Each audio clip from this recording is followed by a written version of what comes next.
What's up, guys? Most of the time, Super Bowl teams really earn their trip to the big dance. Every team needs some bounces here and there, but at the end of the day, the best team usually wins, plain and simple. However, some not-so-great teams manage to reach the Super Bowl, all thanks to pure luck and several other factors. I'm Biondo, and today we present 10 Super Bowl teams that didn't deserve to be there. Also, don't forget to subscribe to TPS and make sure to put on your notifications because we post videos every single day. Every day is a new video, so you should definitely subscribe. Number 10, 2011 New York Giants. It doesn't really feel right putting a Super Bowl winning team on this list, but the 2011 New York Giants needed a whole lot to go their way in order to claim the Lombardi Trophy. Go back to Week 14, where the Giants were about to have their playoff hopes come to an end. Tony Romo and Miles Austin barely failed to connect on this play that would have ended the game and likely sealed the NFC East division title for the Cowboys. Of course, the Giants would go on to win the game after that, keeping their hopes at the division crown intact. They defeated Dallas in Week 17 to clinch the NFC East despite finishing with a mere 9-7 record. New York easily took care of business against the Atlanta Falcons in the wildcard round. They shocked the 15-1 defending Super Bowl champion Green Bay Packers in the divisional round. And believe it or not, the Giants needed a lucky bounce to get past the San Francisco 49ers in the NFC Championship game. That mistake by Kyle Williams helped the Giants boot the game-winning field goal. A series of bounces led them into the big game, and the Giants upset the New England Patriots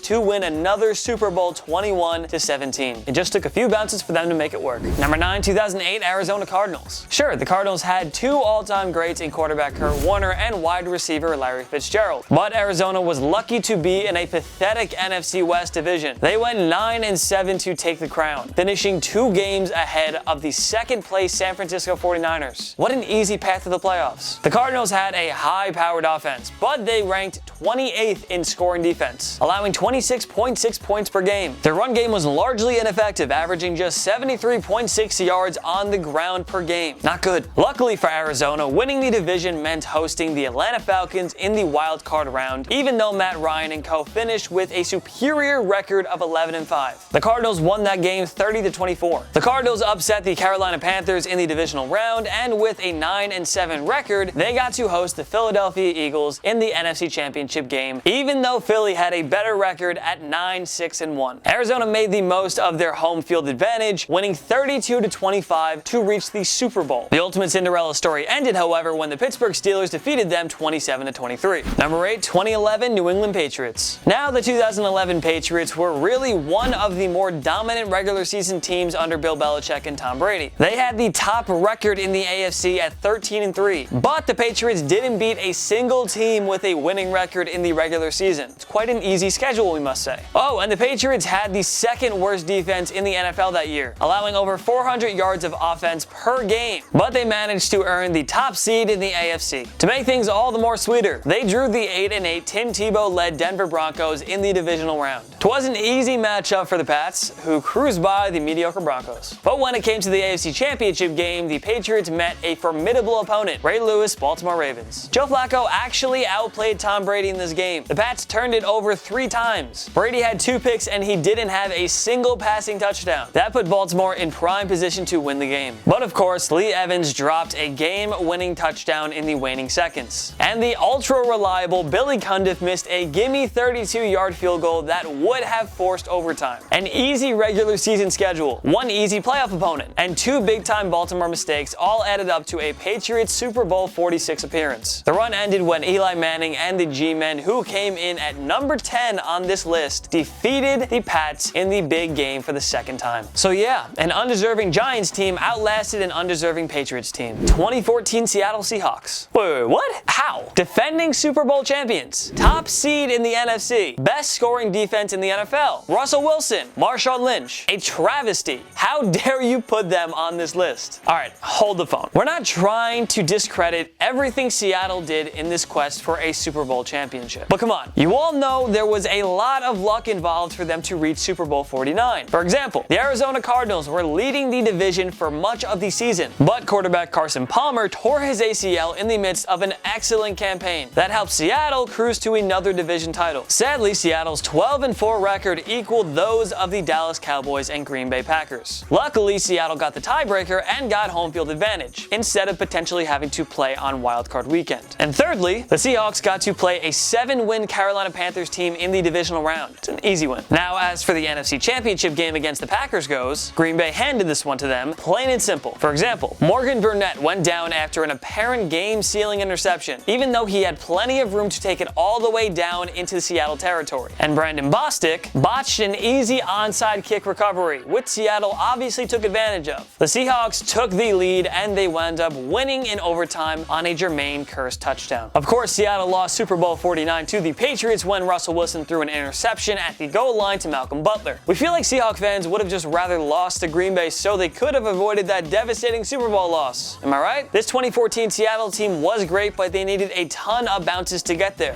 Number 6, 1996 New England Patriots. The 96 Pats were guided by head coach Bill Parcells and quarterback Drew Bledsoe. They had a solid 11-5 regular season record. Their offense was nearly unstoppable, ranking second in the NFL with 26.1 points per game. But the Patriots were an average team on defense, ranking 14th in points allowed per contest. They drew a favorable matchup against the okay Pittsburgh Steelers in the divisional round. The Pats beat them soundly 28-3. The Pats got a huge break when the young Jacksonville Jaguars franchise upset John Elway's Denver Broncos in the other AFC divisional game. That gave New England a piece of cake home victory in the conference championship as they rolled over the Jags by a score of 20-6. But the unlikely run ended in Super Bowl 31 when Brett Favre's Green Bay Packers hammered the Pats by a final score of 35-21. It was exciting enough for the Patriots to reach the big game, but ultimately the powerhouse Packers showed them what a real Super Bowl team looks like. Number 5, 1998 Atlanta Falcons. It doesn't feel right putting the 98 Falcons on this list for multiple reasons. They went 14-2 in the regular season, having been carried by 5 Pro Bowlers throughout the season. Quarterback Chris Chandler had a career season while running back Jamal Anderson powered the rushing game. And hey, the Falcons wound up defeating Steve Young and the powerhouse San Francisco 49ers in the divisional round, so that counts for something. But the Falcons did overachieve a bit in the regular season. According to Pro Football Reference's calculations, their expected wins-losses was actually 11.7 and 4.3, so they should have been an 11 or 12 win team instead of a 14-win team. But that's for another day. The main reason we have Atlanta on this list is obvious. They visited the 15-1 record-breaking Minnesota Vikings in the NFC Championship game. Kicker Gary Anderson hadn't missed a field goal or extra point all season long. Now he was brought on to seal the game with just over 2 minutes left, needing a 39-yarder to ice it. And of course, he missed it. You know the rest. The Falcons drive down the field to force overtime. They go on to win, and the 15-1 Vikings see their season come to a heartbreaking end. But the Falcons' lucky run didn't last much longer. John Elway and the Denver Broncos crushed Atlanta by a final score of 34-19 in the Super Bowl, giving Viking fans something to feel better about, we think.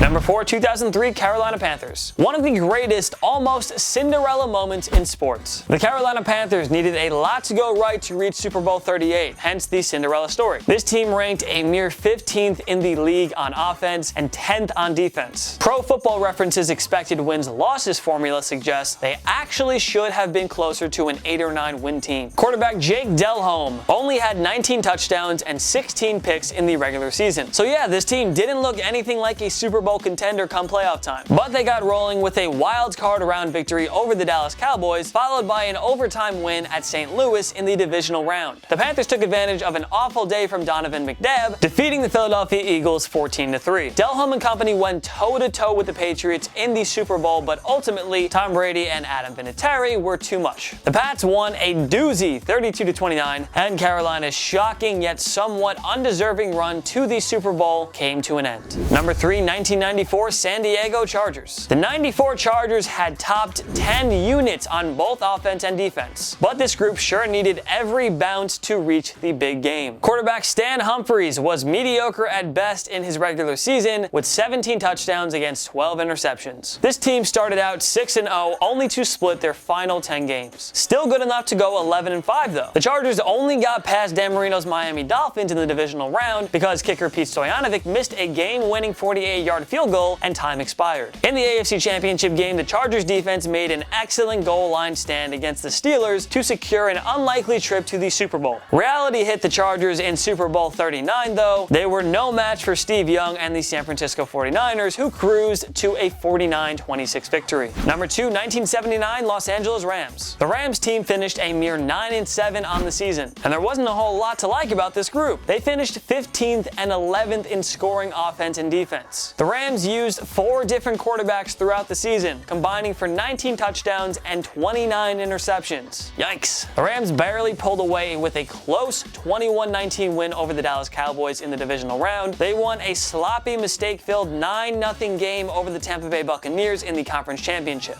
Los Angeles met the Pittsburgh Steelers in Super Bowl 14, but the Cinderella run wasn't meant to be. The Steelers soundly defeated the Rams 31-19, and their undeserving trip to the Super Bowl ended on a sad note. Number 1, 1999 Tennessee Titans. Sure, the 99 Titans won 13 games. Sure, they were led by future MVP Steve McNair and running back Eddie George. Oh, but it just takes that one controversial call for a Super Bowl entry to not be, well, deserving. In the AFC wildcard round, the Titans trailed the Buffalo Bills 16-15. Tennessee realistically had one chance to get around midfield, then attempt a Hail Mary. Then the Music City Miracle happened. But if you look a little bit closer, you'll see the Titans probably got away with committing a forward pass. Well, justice was served when the St. Louis Rams defeated the Titans in Super Bowl 34. Yes, Tennessee had a great team, but a true deserving AFC champion doesn't rely on a controversial call from the refs to get there. Which other Super Bowl teams didn't deserve to reach the big game? Join us in the comment section below. Make sure to follow myself and Total Pro Sports on social media. We post great content all the time. All the time. Great content. I love it.